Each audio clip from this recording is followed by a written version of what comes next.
Medipalli survey number 103లో గుడిసెలు వేసిన స్థానికులు ప్రభుత్వ స్థలమంటూ రెవెన్యూ అధికారులు కూల్చివేస్తున్నారు. అయితే గతంలో కాంగ్రెస్ ప్రభుత్వం తమకు పట్టాలిచ్చిందని బాధితులు ఆవేదన వ్యక్తం చేస్తున్నారు. పిర్జాదిగూడ మున్సిపల్ కార్పొరేషన్ పరిధిలోని మేడిపల్లి సర్వే నంబర్ 103లో స్థానికులు కొందరు గతంలో కాంగ్రెస్ ప్రభుత్వం తమకు 60 గజాల చొప్పున ఇండ్ల పట్టాలు ఇచ్చిందని తెలిపారు.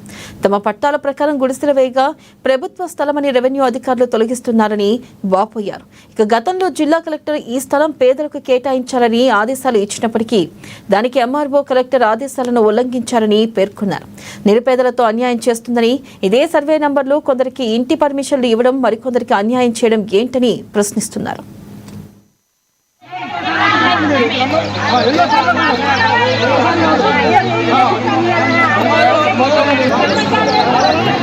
జాఫర్ ఇక్కడ పట్టాలు ఉన్నా కూడా కూల్చేస్తారు. ఎందుకు కూల్స్తారు అనేది అర్థమైతలేదు. 2007 సంవత్సరంలో ఇచ్చారు, దానికన్నా ముందు కూడా ఇచ్చారు. పాత పట్టాలు ఉన్న దాదాపు 20 ఏళ్ళ నుంచి 30 ఏళ్ళ నుంచి ఉన్న వాళ్ళు ఉన్నారు. ఇక్కడ ఊరు మనుషులకు లేదు, ఊరు బయట నుంచి వచ్చిన వాళ్ళకు కూడా పట్టాలు ఉన్నాయి. మాకు ఎందుకు పట్టాలు ఉన్నా కూడా ఎందుకు కొట్టేస్తారు అనేది అర్థమైతలేదు. మాకు న్యాయం కావాలి. ఏదైనా మాకు న్యాయం కోసం అందరూ కొట్లాడుతున్నాం. అడగడానికి పోతే మా పట్ట డూప్లికేట్ పట్ట అది ఇదని చెప్తున్నారు. వీళ్ళకి అవగాహన లేక కట్టుకోలే, ఆర్థిక పరిస్థితి డబ్బులు లేక కట్టుకునే వల్ల ఇప్పుడు కట్టుకుందామంటే వీళ్ళకి డూప్లికేట్ పట్ట అని చెప్తున్నారు. కట్టుకుంటే కులగొట్టేస్తారు. మన వీళ్ళు ఎక్కడ పోవాలి, ఏం చేయాలి అనేది అర్థమైతలేదు. మీరే ఒక న్యాయం చేయాలని చెప్పేసి ఎంఆర్ఓ జాఫర్ ఇక్కడ పట్టాలు ఉన్నా కూడా